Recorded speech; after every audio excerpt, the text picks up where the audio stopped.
영안실을 담당하던 한 의사가 하루는 깜짝 놀랐답니다. 보통 죽은 시체 얼굴을 보면 인상이 굳어 있거나 무표정하거나 때는 막 눈을 뜨고 들어오는데, 근데 그날 들어온 시체 세 구가 들어왔는데 아주 다 환하게 밝고 웃고 있더래요. 이런 시체는 한 번도 본 적이 없는데 의사가 담당 의사들을 불러서 도대체 어떻게 죽었기에 이렇게 웃고 있냐 그랬대요. 첫 번째 시체는 로또 복권에 당첨돼 갖고서 너무 좋아 웃다가 심장마비로 죽었답니다. 두 번째 시체는 더 밝게 웃고 있는데 총을 맞은 사람이라며, 근데 총알이 죽을 때 겨드랑이를 스쳐 지나가서 간지러워 웃다가 죽었답니다. 세 번째 시체는 더 밝게 환하게 웃는데 이은즉 벼락 맞아 죽었답니다. 벼락을 맞기 전에 번개가 번쩍했는데 그게 사진 찍는 것인 줄 알고 웃다가 그렇게 되었다는 것입니다. 제가 웃자고 한 소리지만 인상 쓰고 찡그리며 죽든지 환하게 웃으며 죽든지 모든 사람은 누구도 이 죽음을 피해갈 수 없다는 것입니다. 자, 한 번은 반드시 죽는 것이 사람에게 정해진 운명입니다. 여러분은 마지막을 잘 준비하고 계십니까? 우리가 예수 믿는 이유 중에 가장 큰 이유가 바로 마지막 준비하는 거예요. 우리 주님께서 이 땅에 오셔서 외친 게 뭡니까? 회개하라, 천국이 가까이 왔느니라. 심판이 있기 때문에 우리 삶이 여기서 끝이 아니라 그 뒤에 영원한 천국과 지옥이 있기 때문에 우린 마지막을 잘 준비하여 천국에 가야 될 줄 믿습니다. 오늘 데살로니가전서를 우리가 읽었어요. 신약에서 가장 먼저 쓰여진 성경이 데살로니가전서인데요, 이제 곧 예수님께서 오실 거라 생각했습니다. 근데 예수님이 오시지 않아요. 그러니까 교회에서 죽는 사람들이 생깁니다. 그럼 이 죽은 성도들은 어찌 되나? 내 부모님, 내 남편, 내 아내 정말 예수님 잘 믿다가 죽었는데 어떻게 되는가? 어쩌면 나도 기다리다가 죽게 되는 거 아닌가? 그러면 주님의 재림을 보지 못하면 어떻게 되는 것인가? 이런 의문점들이 초대교회에 굉장히 많이 들었습니다. 이런 물음을 염두로 바울이 편지를 쓴 게 오늘 데살로니가전서입니다. 오늘 말씀의 요지가 그렇습니다. 일단 죽은 자들을 성경이 죽었다고 하지 않고 13절에 뭐라 하죠? 자는 자들이라 표현합니다. 자, 죽은 게 아니다, 자는 거다. 잔 사람은 깨어납니다. 그러니까 슬퍼하지 말라. 우리 예수님도 죽으셨다가 다시 살아나지 않았냐? 저 자는 자들도 이와 같을 거다. 예수님께서 재림하실 때 예수 안에 죽은 자들이 우리 살아있는 자들보다 앞설 것이다. 여러분, 이게 무슨 말이냐? 예수님 오실 때 하늘에서 천사들의 나팔 소리가 울리는데 그때 제일 먼저 믿음 지키고 핍박 속에서도 그 어려움 속에서도 믿음 지키다 죽은 자들이 먼저 일어날 것이고, 그 다음 우리 살아있는 사람들은 공중으로 끌어올려질 것이다. 이 마지막 때를 얘기합니다. 자, 공중에서 주를 영접하게 될 것이다, 이런 얘기를 하는데 간단히 말하면 두 가지의 모습이에요. 하나는 부활, 죽은 자의 부활, 다시 사는 것과 또 하나가 뭡니까?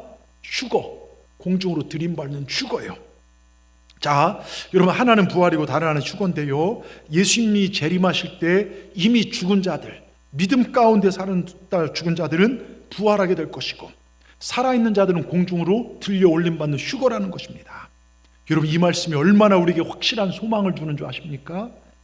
만일 우리가 주님 오시기 전에 죽는다면 우리는 신령한 모습으로 부활할 것입니다. 믿으십니까? 또 하나, 만일 살아있는 동안에 주님이 세상을 심판하러 오신다면 우리는 천국으로 들려 올려질 것입니다. 그러니까 우리는 죽으나 사나 소망이 있다는 거예요. 여러분, 이게 얼마나 큰 희망입니까? 자, 고린도전서 15장 51절 52절을 보십시다. 우리 같이 한번 읽어보겠습니다. 보라, 내가 너에게 비밀을 말하노니 우리가 다 잠잘 것이 아니요 마지막 나팔에 순식간에 홀연히 다 변화하리니 나팔 소리가 나매 죽은 자들이 썩지 아니할 것을 다시 살고 우리도 변화하리라. 여기 기억하세요. 순식간에 다 홀연히 다 변한다. 이 말씀 기억하셔야 돼요. 자, 이토록 엄청난 변화가 순식간에 일어난다는 것입니다. 근데 중요한 문제가 뭔지 아십니까? 내가 부활 혹은 휴거의 영광을 맛볼 당사자가 돼야 된다는 거예요. 잘 들으십시오. 잘 들으셔야 합니다. 만일 마지막 나팔 소리가 끝날 때까지 내게 아무런 변화가 일어나지 않는다면 그건 버려지는 것입니다. 슬플며 이를 갈고 망하는 것입니다. 버려지는 자가 되지 않기 위해서 어떻게 해야 하는지 오늘 2026년 마지막 주일에 함께 은혜를 나누기를 원합니다. 저는 저를 비롯해 우리 중에 한 명도 버림받는 자가 없기를 주의 이름으로 축원합니다. 우리 눈을 똑바로 쳐보십시오. 허리를 펴시고요. 그 옆분을 쳐다보십시오. 마지막 때 버려지면 망합니다. 한마디 해주십시다. 자, 첫째 제목 같이 읽습니다. 버려지는 자가 되지 않기 위해서 세대를 잘 분별하고 있어야 된다는 것입니다. 세대를 분별하는 영안이 열려져야 돼요. 자, 마태복음의 계시록이 마태복음 24장 25장인데요 특별히 마태복음 24장을 읽어보면 요한계시록하고 거의 내용이 일맥상통합니다. 거의 요한계시록 일치한데 예수님께서 제일 먼저 재난의 징조들에 대해서 먼저 말씀을 하셔요. 그러면서 미혹되지 말라. 그리스도라고 말한 자들이 무수히 많이 생겨날 것이다. 우리나라도요 하나님 부인이 자칭 하나님 부인이 8명이나 있고, 우리나라 뭐 이만이나 뭐 요즘 뭐 뭡니까 통일교 막 난리도 아니죠. 여러분 이런 정말 자칭 그리스도라 말한 자리 있을 것이고 난리와 난리 소문을 들을 것이다. 근데 그래도 두려워 말라. 또 민족이 민족을 나라가 전쟁이 일어나고 기근과 지진 같은 이상 기온이 일어날 것이다. 이런 일이 생기면 재난이 시작되는 것이다. 재난 시작되면 많은 사람이 어떻게 합니까? 시험에 빠져서 서로 미워하고, 사랑해야 할 성도들도 서로 미워하고, 거짓 선지자들이 불같이 일어나고 사랑이 식고 불법이 성할 것이다. 그런데 끝까지 견딘 자는 구원 얻을 것이다. 자, 이게 주님이 얘기하신 마지막 때의 징조들입니다. 자, 여러분 지금 예수님 말씀하시고 있는 재림의 때의 징조를 잘 기억해야 돼요. 자, 이걸 좀 더 구체적으로 볼 필요가 있습니다. 지금 예수님이 하신 재난의 징조의 말씀은 정확히 요한계시록 6장에서 11장까지의 내용들이에요. 자, 마태복음이 계시록의 순서가 굉장히 일맥상통하는데 계시록 6장에 11장 보면 7인을 떼고 7 나팔을 부는 장면들이 나와요. 그냥 읽어보면 참 어렵기도 합니다. 근데 우리가 이걸 왜 알아야 하면 이 7인을 떼고 7번째 나팔이 울릴 때까지 아직 우리가 부활이나 휴거의 그런 영광에 참여하지 못해요. 즉 환난과 재난의 때를 거치고 나서 주님의 재림이 있기 때문이에요. 그러니까 우리가 알아야 합니다. 그러니까 잘 들으셔야 돼요. 자, 요한계시록 6장 2절에 첫째 인을 뗄 때 이렇게 써 있습니다. 같이 읽겠습니다. 이제 내가 보니 흰 말이 있는데 그 탄 자가 활을 가졌고 면류관을 받고 나아가서 이기고 또 이기려고 하더라.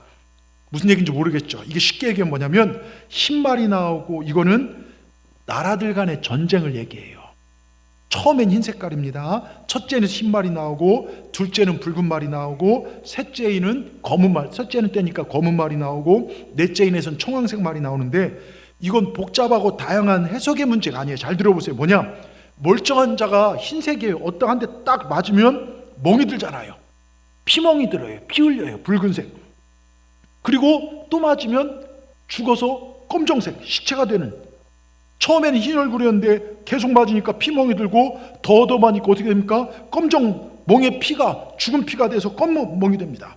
이게 시간이 지나면요 점점 어떻게 됩니까? 시체 색깔인 청황색으로 바뀌는 거예요. 여러분, 그러니까 맞아 죽은 지 시간이 좀 지난 사람 얼굴빛이 청황색입니다.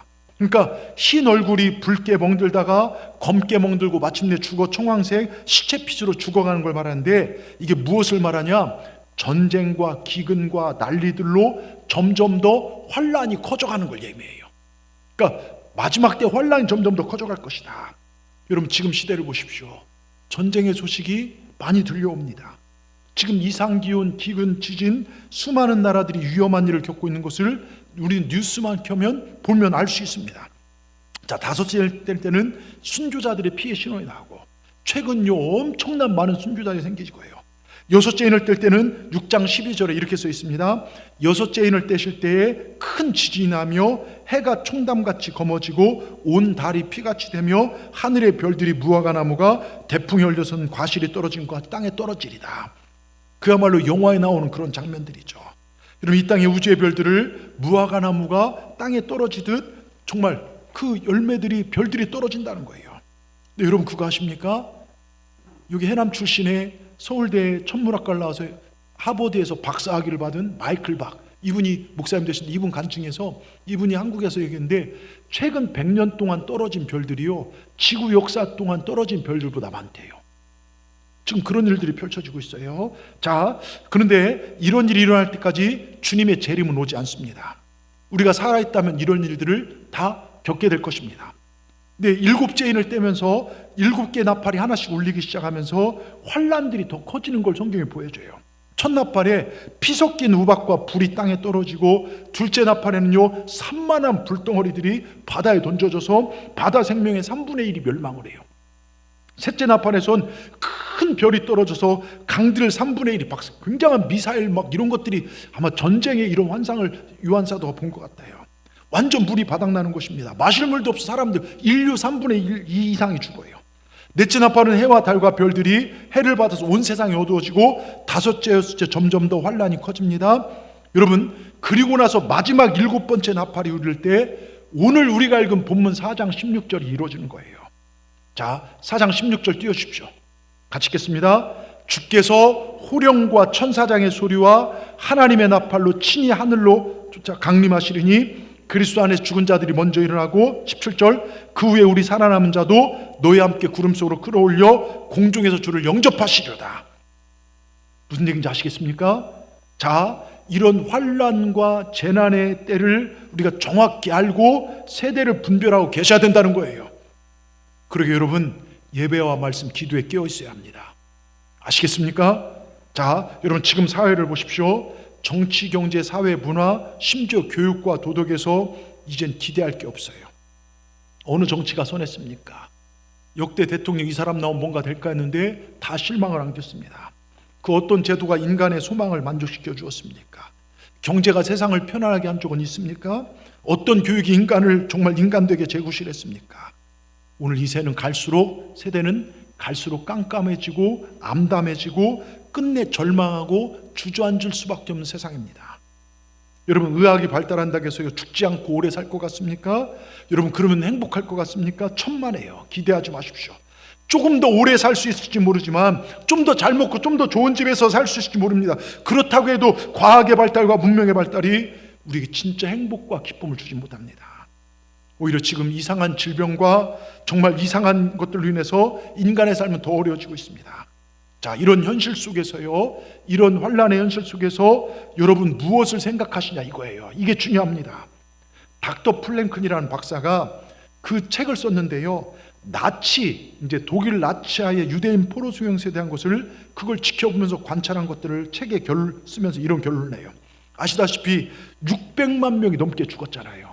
여수 인구 30배가 20배, 거의 25배 정도 되는 사람들이 다 포로 수용소에 죽어갔습니다. 끔찍한 생체 실험과 갖은 고문을 다 당하고 가스실로 옮겨져 비참하게 죽어갔어요. 여러분, 신들러 리스트나 영화나 이런 걸 보면 보세요. 독일 장교가 아침에 잠자고 일어나갖고서 총 사격 연습해요. 유대인 지나가면 그냥 쏴서 죽여요. 어디서는 독일 장교가 키는 닭 한 마리 없어졌다고요. 수십 명을 다 죽입니다. 나치 독일의 그 죄악생과 유대인들의 그 핍박과 고통을 어떻게 견뎌내는가를 고발하고 연구하면서 이 닥터 플랭큰 박사가 그의 책 마지막에 이렇게 저서를 끝맺습니다. 마음으로 포기한 사람은 몸도 쇠약해졌다. 그러나 끝까지 소망을 잃지 않은 사람은 살아남았다. 자기 자신뿐만 아니라 절망 속에 있는 동료들에게도 소망을 가지도록 격려하던 사람은 모진 고문에도 불구하고 몸과 마음이 건강한 상태에 있었다. 여러분 잘 들으십시오. 똑같이 어려운 처지에 있으면서도 소망을 지킨 사람은 살아남았다는 거예요. 여러분, 세상을 보면 절망과 아픔뿐입니다. 그런데 우리에게는 소망이 있습니다. 아멘. 우리에겐 소망이 있습니다. 모든 사람이 절망으로 주저앉을지라도 우리에게 소망이 있습니다. 우리의 소망이 무엇입니까? 돈입니까? 권력입니까? 여러분 사랑하는 자녀입니까? 여러분 자부하는 건강입니까? 여러분 다 없어질 것입니다. 우리의 소망은 오직 예수, 오직 예수님입니다. 여러분, 여러분의 모든 삶의 소망이 예수 그리스도가 되시길 주의 이름으로 축원합니다. 예수 그리스도가 여러분의 유일한 답이 될 때 우리의 눈이 하나님의 영광을 보게 될 것입니다. 우린 최후 승리를 얻게 될 줄 믿습니다. 우리 믿음으로 정말 승리하시길 주의 이름으로 축원합니다. 두 번째요, 나팔 소리를 들을 수 있는 귀가 열려져야 된다는 거예요. 한 아주머니가 택시를 탔답니다. 한참을 다니는데 갑자기 택시 운전사를 아저씨 제가 지금 언니네 집 가자겠어요, 동생네 집 가자겠어요 그랬더니 뒤를 돌아보고 운전사가 황당한 표정으로 아니 아줌마 언제 탔어요? 그러더랍니다. 여러분, 어디로 가는지 알지 못하는데 열심히 운전한들 무슨 소용이 있냐 이거예요. 속도가 중요한 게 아니라 잘 가는 방향이 중요합니다. 얼마나 빨리 열심히 달리는가 보다 어디를 향해 달리는가가 더 중요합니다. 여러분, 지금까지 무엇을 향해 그렇게 열심히 애쓰고 달려오셨습니까? 지금 여러분은 바른 길로 걸어가고 계십니까? 정확한 목표를 정하고 올바른 방향으로 여러분 걸어가고 달려가고 계시냐 이겁니다. 아니면 되는 대로 어쩔 수 없이 살아가지는 않습니까? 여러분, 내가 가는 이 길 끝에서 주님을 볼 수 있다는 확신이 있으십니까? 바른 소리를 듣는 귀가 열려져 있으셨습니까? 하나님의 말씀을 듣는 온전한 귀가 열려져 있냐 이것입니다. 여러분, 이 질문에 대한 확실한 대답이 없으면 우리 안 됩니다. 오늘 예배에 올라오신 여러분들, 삶의 목적과 방향이 올바르게 맞추어지고 그리고 귀가 열려져서 주님의 음성 듣기를 주의 이름으로 축원합니다. 아멘. 여러분, 주님께서요, 자, 잘 들으십시오. 주님께서 이 땅에 오신 장면에 마태복음 24장 27절에 이렇게 얘기합니다. 번개가, 자, 띄워주십시오. 마태복음 24장 27절에 보면 번개가 동편에 나서 서편까지 번쩍인 같이 인자 임함도 그러하리라. 주님께서 갑작스럽게 번개처럼 오시지만 사람들이 볼 수 있다는 거예요. 번개 칠 때 다 보이잖아요. 자, 또 마태복음 24장 30절에 이렇게 써 있습니다. 그때 인자의 징조가 하늘에서 보이겠고 땅의 모든 족속들이 통곡하며 그들이 인자가 구름을 타고 능력과 큰 영광 오는 것을 보리라. 자, 모든 사람들이 본다는 것입니다. 자, 그리고 요한계시록 1장 7절에도요, 주님이 오심을 표현하는데 뭐라고 합니까? 같이 읽겠습니다. 볼지어다 각 사람의 눈이 그를 보겠고 그를 찌른 자들도 볼 것이요 땅에 있는 모든 족속이 그로 말미암아 애국하리니 그러하리라. 아멘. 자, 이 새 주님 오심을 표현하는, 주님의 재림을 표현하는 성경의 구절에서 공통점이 무엇이냐?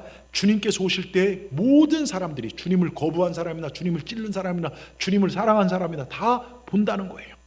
모든 사람이 마지막 심판을 볼 것입니다. 눈으로 볼 수 있다는 것입니다. 그런데 그날 그 나팔 소리를 이 땅의 모든 사람이 다 들을 수 있을까요?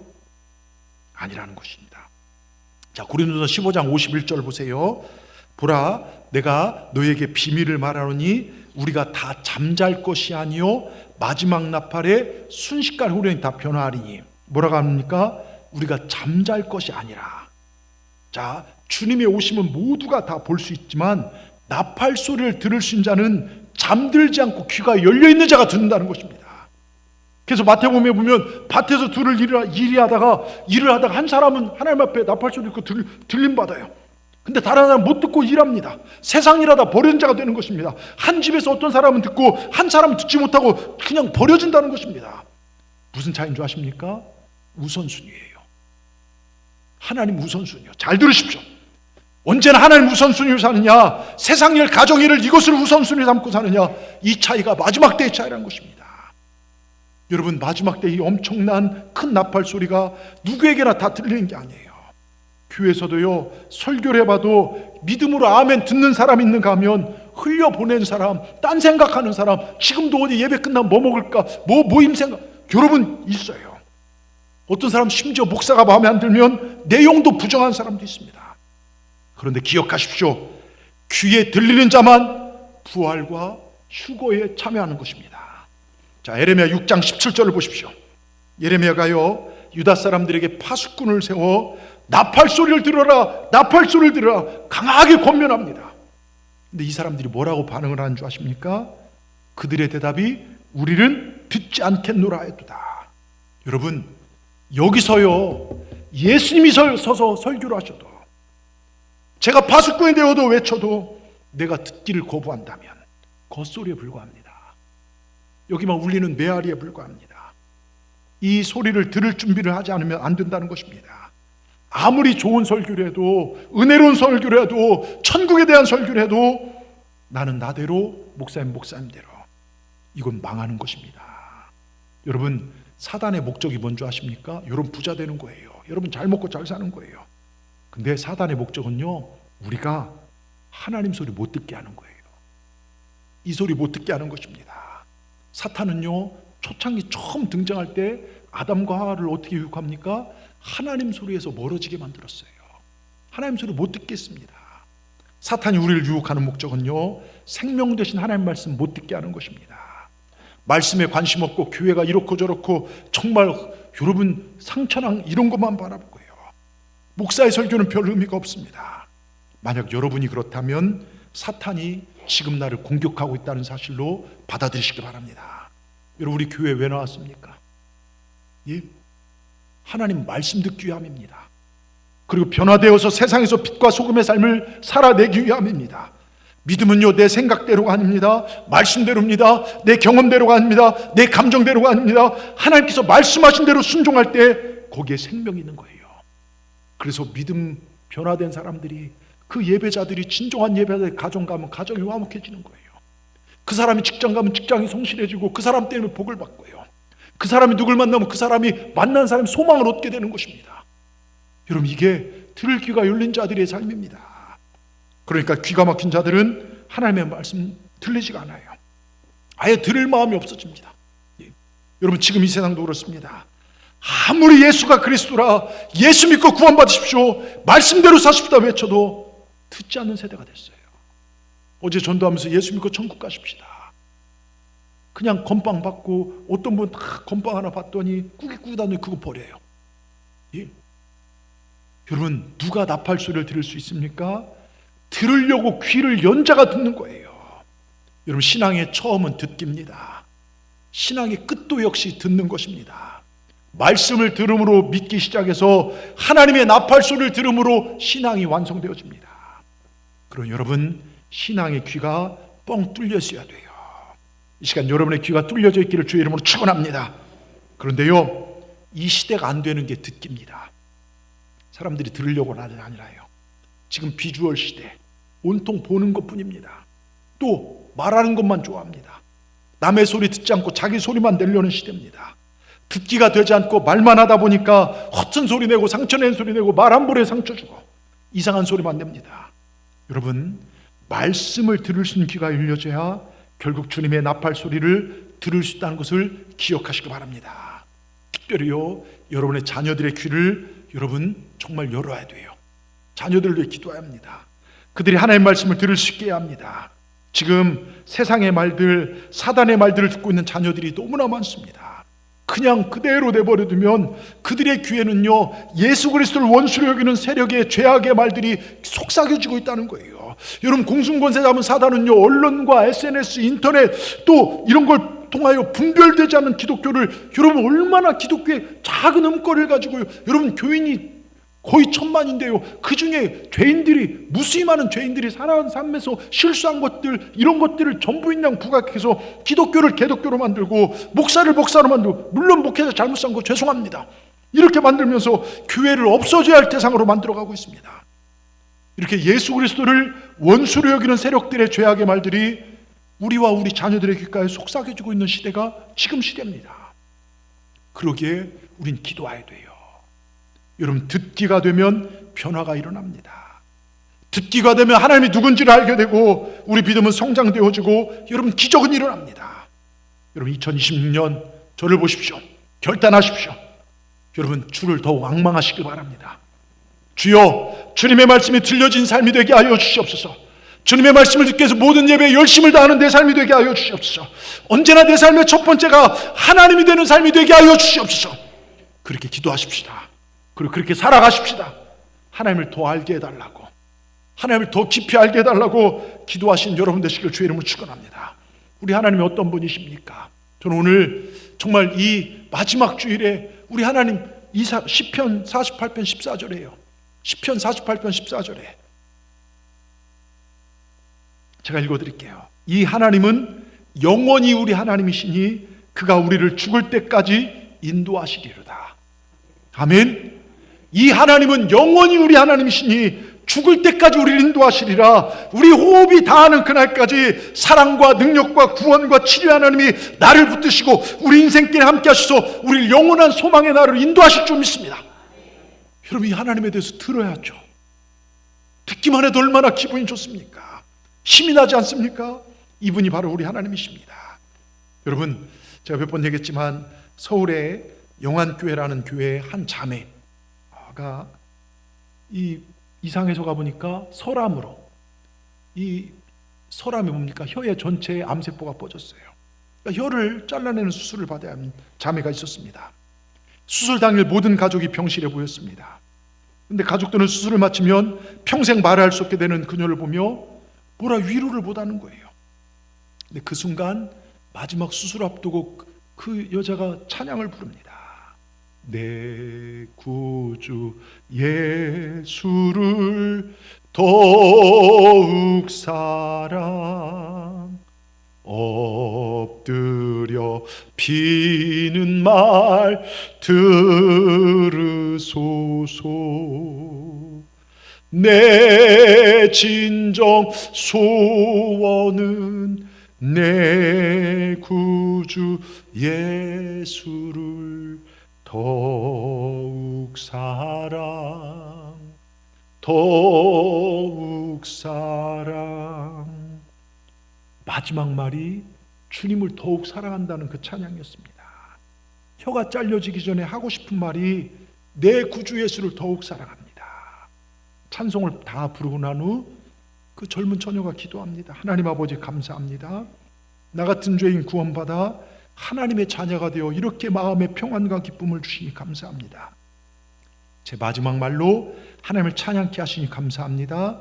그녀의 마지막 찬송과 기도에 평실하니 눈물바다가 됐어요. 기도를 마친 후 평안한 모습으로 수술실에 들어갔습니다. 잠시 의사가 이상하다면서 수술하기 전에 다시 한번 정밀 검사를 해봐야겠다. 근데 검사 결과가 놀라웠습니다. 혀 뿌리까지 가득 찼던 암덩어리가 혀 끝으로 몰린 거예요. 끝에 사마귀처럼 뚝 튀어나왔답니다. 그것만 잘라나면 됩니다. 수술을 마친 그녀는 지금 전혀 불편함 없이 말하고 행동하고 삽니다. 찬양도 합니다.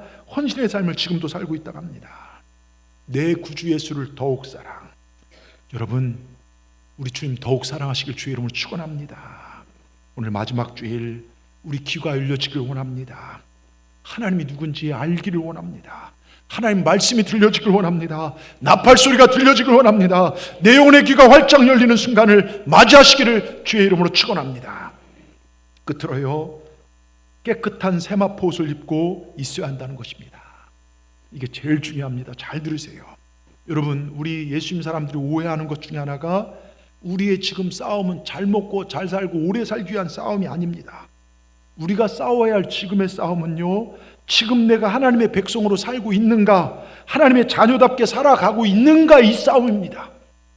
여러분, 지금이 종말의 때고 지금이 심판의 때면 지금 예수님께서 우리에게 이겨라 하신다는 거예요. 그래서 요한계시록 보면 7교회를 두면서 이기는 자는 뭡니까? 이겨야 된다는 것입니다. 여러분, 마지막 때 승리하시길 주의 이름으로 축원합니다. 여러분, 우린 구원받은 자들입니다. 그렇다고 난 이제 아무렇게나 막 살아도 된다. 여러분, 이런 망할 생각해서는 안 돼요. 정말 구원받은 하나님의 은혜를 아는 사람들은 내가 막 살면 심판을 받는다는 이 두렵고 떨림으로 여러분 살아야 됩니다. 여러분, 야고보 사도가요, 야고보서 2장 12절에 이렇게 얘기합니다. 같이 읽겠습니다. 너희는 자유의 율법대로 심판받을 자처럼 말도 하고 행하기도 하라. 무슨 얘기입니까? 우리가 앞으로 심판받을 각오로 내가 그러니까 말을 조심해야죠. 행동도 조심해야죠. 예? 여러분, 그렇게 행동하라는 거예요. 어떻게 해요? 자, 요한계시록 19장 8절에요 이렇게 써 있습니다. 같이 읽겠습니다. 그에게 빛나고 깨끗한 세마포옷을 입도록 허락하셨으니 이 세마포옷은 성도들의 옳은 행실이로다. 자, 여러분, 주님이 재림하실 때 우리에게 어린 양의 혼인잔치가 열려요. 천국잔치가. 근데 이 천국잔치에 혼인에 정말 들어가려면 혼인에 맞는 예복을 입어야 돼요. 자, 그렇지 않으면 혼인잔치에 들어갈 수 없습니다. 그 혼인잔치에 맞는 예복이 세마포라게요. 세마포인데요, 그런데 이 세마포를 성경에 뭐라고 합니까? 성도들의 옳은 행실이다 그래요. 자, 부활 혹은 들려질 사람들, 구원받을 사람들은 마지막 때 승리한 사람은 믿음의 삶과 믿음의 선한 행위를 하는 사람인데요, 그럼 성경이 말하는 성도 행실이 무엇인가? 여러분, 이걸 잘 기억하셔야 돼요. 자, 마태복음 25장을 보면요, 이 옳은 행실이 무엇인가를 구체적으로 보여주는데요, 세 가지 주님의 마지막 비유 설교하고 십자가에 이제 달려 돌아가신 우리 주님께서요, 자, 하나는 세 가지 신랑을 기다리는 다섯 처녀의 비유, 열 처녀의 비유죠. 지혜로운 다섯 처녀, 미련한 다섯 처녀. 또 다른 하나는 종들에게 달란트를 맡기고 떠나는 주인의 이야기. 그리고 세 번째 뭡니까? 심판대에 오른 양과 염소의 이야기. 자, 성도의 옳은 행실이야 무엇인가? 여러분 정말 잘 들으셔야 돼요, 지금부터요. 자, 첫째, 같이 읽겠습니다. 우리 옆분들 바라보세요. 졸지 마세요. 정신 바짝 차려 들으십시오. 이렇게. 예.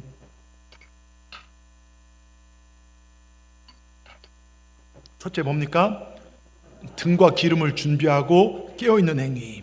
자, 신랑이 오기를 기다리면서 신앙의 불이 꺼지지 않도록 기도와 성령, 말씀으로 신앙의 불을 지키고 있어야 된다는 거예요. 이게 성도의 첫 번째 옳은 행위입니다. 여러분, 말세가 가까이 올수록 많은 성도들이 믿음의 일에서 떨어져 나갑니다. 이단으로 빠지고 먹고 사는 일 때문에 주일을 멀리하다, 여러분 그렇게 살더라고요. 제가 어머니 때문에 이제 주일날 가끔 주일날 올라가서 이제 수술하셔갖고 입원하게 계셔서 가서 이것저것 뭐 이렇게 보는데, 저희 어머니 병원 옆에 지나가다 대전에 보면 신천지에 큰 성전이 있어요. 그 앞에요, 젊은 남녀 할 것 없이 얼마나 열심히 전도를 하는지. 여러분, 가짜도 우상을 섬기서 그렇게 열심히 전도해요. 마지막 때 배교의 시대가 돼서. 여러분들도 얘기하잖아요. 우리 같이 이 교단 안에 신앙생활 했던 사람들이 여수의 신천지로 엄청나게 빨려가고요. 제가 저쪽에서 그 여수 중앙병원 그 옆에 이렇게 걷다 보니까 다 몇몇 사람들이 속해인 줄 알고 막 예배드리러 왔더니, 아, 교회는 장차 망할 바벨성이고 신천지도 그걸 세뇌시키고 있어요. 여러분 잘 들으십시오. 말세 때 많은 성도의 믿음에게 떨어져 나가고요, 이단으로 빠지고 먹고 사는 일 때문에 저희 교회도 먹고 사는 일 때문에 여러분 주님의 일을 멀리하고 세상으로 빠진 분들도 계세요. 시대가 어려워지니까 점점 예배와 말씀과 기도에 떠나게 되고 마침내 신앙의 불꽃을 꺼뜨려 버린다는 겁니다. 여러분, 지금 시대가 그렇습니다. 하나님을 대적한 사람들이 많이 생겼습니다. 안티기독교, 반기련 같은 반기독교 세력, 교회가 무슨 문제가 생기면 득달같이 달라들어서 교회 전체가 썩어버린 양, 정말로 여기게 만드는, 그리스도를 원수처럼 만드는 그런 외침들이 넘쳐납니다. 여러분, 이럴 때일수록 우리는 분별하고 깨어 있어야 합니다. 엉뚱한 말들에 현혹되지 마시기 바랍니다. 교인들이 이상하게 엉뚱한 말들에 현혹되는데 우리는 말씀에 집중해야 돼요. 오직 예수 그리스도의 음성을 들으시길 주의 이름으로 축원합니다. 언제든지 주님 오시더라도 맞이할 준비하는 지혜로운 다수처럼 말씀과 기도와 성령에 충만한 우리 동산의 성도들, 그 예배의 행위, 이게 깨어있기를 주의 이름으로 축원합니다. 두 번째 행위가 뭔지 아십니까? 달란트 비유예요. 맡겨진 사명을 충성되게 감당하고 있는가의 행위입니다. 자, 우리는 다 사명이 있습니다. 목회자들 사명이 있고, 사모님 사명이 있고, 장로님, 권사님 다 직분자들 사명이 있고, 또 어머니로서, 아버지로서 또한 직장의 사명이 있습니다. 여러분, 주님께서 사명을 주셨는데 마지막 때 그 결과를 세만다는 것입니다. 5달란트, 2달란트 받은 자는 말씀이 떨어지면 즉시로 순종했습니다. 주님의 칭찬을 받아요. 그런데 사명 감당하지 못한 1달란트 받은 자는 뭡니까? 마태복음 25장 30절 같이 읽겠습니다. 마태복음 25장 30절, 이 무익한 종을 바깥 오는 대로 내어 쫓으라. 거기서 슬플며 이를 갈미으리라. 여러분, 무서운 말씀입니다. 주님의 입에서 나오신 무서운 말씀입니다. 이 말씀 우리가 기억하고 살아야 합니다. 우리 직분이 있어요. 사명이 있어요. 우리에게 주신 직분 사명 두렵고 떨림으로 잘 감당하시기 바랍니다. 여러분, 직분이 두려운 거예요. 이게 성도의 세마포십니다. 세 번째요, 이웃을 얼마나 사랑하는가의 행위입니다. 사랑하는 행위요. 이웃을 영접하고 먹을 것을 주고 물을 마시게 한 양은 주님께 영접을 받아요. 그러면서 이웃에게 베푼 사랑이 곧 주님께 베푼 사랑이었다고 주님께서 칭찬합니다. 자, 마태복음 25장 40절 같이 읽겠습니다. 너희가, 임금이 대답하여 이르시되 내가 진실로 너에게 이르는, 임금은 주님입니다. 너희가 여기 내 형제 중에 지극히 작은 자 하나인 것이 곧 내게 한 것이라 하시고 하면서 정말 그를 칭찬하고 나와 함께 영원히 정말 낙원에 있을 것입니다. 주님 말씀하십니다. 근데 어느덧 교회가 우리가 힘 있는 자들을 존중하며 그들 앞에 좋아하며 나보다 못한 사람들은 무시하며 돌아보지 않는 그런 염소 같은 모습이 되어가고 있어요. 여러분, 염소는요 버림받습니다. 자, 마태복음 25장 41절 43절 주님의 말씀입니다. 또 왼편에 있는 자들에게 이르시되 저주를 받은 자들아 나를 떠나 마귀와 그 사자들을 위하여 예비된 영영한 불에, 영영한 꺼지지 않는 불이 지옥불입니다. 여러분, 우리 지옥불에 들어가면 안 됩니다. 내가 줄일 때에 너희가 먹을 것을 주지 아니하였고, 목마를 때에 마시게 하지 아니하였고, 나그네 됐을 때 영접하지 아니하였고, 벗을 때 옷 입히지 아니하였고, 병들었을 때 오게 했을 때 돌아보지 아니하였느니라. 이 지극히 작은 자들이 하지 아니한 것이 곧 내게 하지 아니한 것이라. 그들은 영벌에, 의인들은 영생에 들어가리라. 잘 들으십시오. 예수님이라면, 여러분, 예수님이 아프면 우리가 돌봤겠죠. 예수님이 벗었으면 입혀드렸겠죠. 예수님이 굶었으면 먹을 걸 드렸겠죠. 그런데 지극히 작은 자들은 내가 볼 때 나에게 아무런 영향을 끼칠 수 없는 자들, 오히려 내 지갑과 내 것을 꺼내 돌봐야 할 자들, 내 것을 가지게 간 생긴 자들에게 무심히 넘어가는 거예요. 형제가 아파도 나 힘들다고 돌아보지도 않고. 여러분, 교인들 중에 그런 사람 많아요. 교회는 다지만 자기밖에 몰라서 사기꾼들도 많아요. 복 받는 게 중에 다른 사람 사기치는 사람들도 있고요. 여러분, 염소가 될 수 있습니다. 오늘 주님 무섭게요, 마귀와 그 사자들을 위하여 예비된 영영한 불에 들어가리라. 여러분, 우리가 두렵고 떨림으로 신앙생활해야 합니다. 예? 여러분, 정말 우리 왼편에 있는 자들이 되어서는 절대로 안 됩니다. 결론적으로요, 우리가 입고 있어야 할 세마포 옷이 무엇인가요? 먼저 항상 예배와 기도에 깨어 있어야 합니다. 예배의 올바른 행위가 있기를 주의 이름으로 축원합니다. 두 번째, 우리에게 주어진 사명을 잘 감당하셔야 돼요. 교회 안에 사명 감당한 것, 저희 교회는 사명만 감당해도 하나님께서 축복하십니다. 병을 고치십니다. 그리고 우리의 이웃을 돌볼 줄 알고 아끼고 사랑하는 것입니다. 정죄하고 판단하는 거 누가 못합니까? 손가락질하고 누가 못합니까? 예? 여러분, 우리는 사랑으로 덮어줘야 될 줄 믿습니다. 그래서 제가 늘 말씀드리지만 예배 후 우린 변화된 삶을 살아야 돼요. 예배들이 우리 삶을 통해 가정이 더 행복하고, 나를 만나는 사람이 더 힘을 얻고 소망을 발견하고, 나 때문에 직장과 공동체가 선하고 아름다워지도록 그렇게 살아가는 것. 예배드리고 나가서 싸움꾼이 되고 말 한마디로 상처 주고 회사에서 직장에서 뺀질거리며 성실하지 못하고 그러면 교회 다니는 자지. 여러분, 그게 하나님의 영광을 위해 사는 자가 아닙니다. 예수님과 아무런 상관이 없는 삶입니다.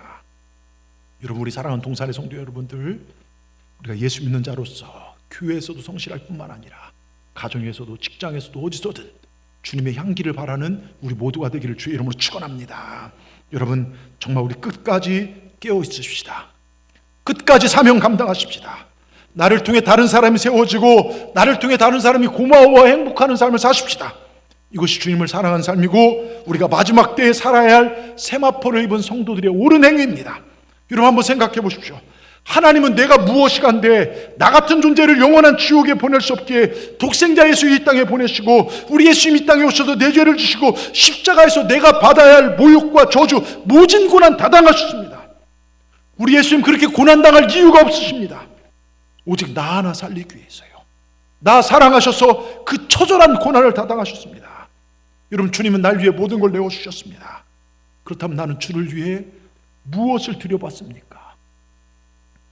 주님, 나 살리시기 위해서 하늘의 영광 보좌와 명예와 자존심 다 내려놓으셨습니다. 얼굴은 피떡이 되도록 맞으셨고 채찍질에 온몸은 걸레 조각처럼 되셨고 십자가에 못 박혀 돌아가셨습니다. 아시다시피 십자가는 그림상 중요 부위를 가리고 있지만 실제 십자가는 발가벗겨 놓습니다. 우리 주님 온갖 수치와 모욕을 당하셨습니다. 왜요? 나 하나 살리시기 위해서요. 그렇다면 나는 주를 위해 내 명예와 자존심 내려놓아 보셨습니까? 요즘 교인들 보세요. 주님이 욕먹을 땐 가만히 있다가 내가 욕먹으면요, 여러분 득달같이 싸웁니다. 예? 여러분, 그 주님을 예배하기 위해 생명을 걸어보셨습니까? 주님의 말씀을 듣기 위해 온 삶을 집중해 보셨습니까? 주님의 말씀대로 선한 삶을 살아보셨습니까? 주님은 나 같은 존재를 사랑하셨습니다. 그렇다면 우린 이웃에게 어떤 사랑을 전하고 사십니까? 주님, 나를 살리시기 위하여 생명을 놓으셨습니다. 그렇다면 우리도 이 생명을 드림으로 영원한 생명과 복을 얻는 삶, 정말로 염소가 아니라 왼편에 있는 자가 아니라 영영한 마귀와 저 떨거지들을 위한 지옥불에 들어간 자들이 아니라 주님의 천국에 들어갈 그런 삶을 사시길 주의 이름으로 축원합니다. 오늘 2025년 마지막 주일 예배, 이 마지막 시간에 저는 우리 해답인 예수 그리스도를 외치길 원합니다. 사도행전 2장 21절과 로마서 10장 13절은 똑같이 써 있습니다. 누구든지 주의 이름을 부른 자는 구원을 얻으리로다. 믿으십니까? 예수란 이름은 자기 백성을 죄에서 구원할 이름이고 영생을 얻게 하는 이름입니다. 오늘 마지막 주일 우리는 구원 얻게 하는 이름, 우리에게 자유와 영생을 주신 이름, 우리를 치유하신 이름, 그 이름을 외치며 오늘 말씀을 마치고자 합니다. 여러분, 제가 던지는 질문에 예수 그리스도라고 힘차게 대답하시길 바랍니다. 내 삶 마지막까지 붙잡아야 할 분은 누구십니까? 우리의 질병과 저주를 회복시킬 분은 누구십니까? 내 인생의 문제는 어떻게 해결할 수 있습니까? 우린 누구를 닮아야 합니까? 우린 무엇 때문에 살아야 됩니까? 무엇을 위해 살아야 됩니까? 우리가 영원히 살려면 누굴 믿어야 합니까? 우리를 구원하실 분은 누구십니까? 그렇습니다. 예수 그리스도가 정답입니다. 그 예수님 꼭 붙잡고 예수님 닮아가는 삶을 사셔서 최후 승리를 얻는 우리 동산의 모든 분들 되기를 주의 이름으로 축원합니다. 기도하십시다. 주님 감사합니다. 오늘 2025년 마지막 주일에 여기 거룩한 세마포 옷을 입기로 작정하고 예수님으로 시작하여 예수님으로 인생을 마무리하기를 원한 자들이 마지막 주일 예배를 드렸습니다. 주님, 세대를 분별할 수 있는 영적 눈이 우리에게 열려지기를 원합니다. 마지막 나팔 불 때 그 나팔 소리를 들을 수 있는 귀가 열려지게 하여 주시옵소서. 늘 깨어있는 믿음 되게 하시고 우리에게 주어진 직분 사명 허투루 여기지 않게 하시고 최선을 다하여 감당하며 내 주변의 어려운 자들, 우리 이웃을 돌보는 삶까지 나아가 거룩한 세마포 옷을 입고 주님 오심을 준비하며 살아가는 우리 모두가 되게 하여 주시옵소서. 여기까지 인도하시고 앞으로도 인도하실 주님 감사합니다. 이 마지막 주일 예배에 우리가 입을 벌려 주님 사랑합니다 고백하오니 우리의 고백을 받아 주시옵소서. 예수님의 이름으로 감사하며 기도드리옵나이다. 아멘.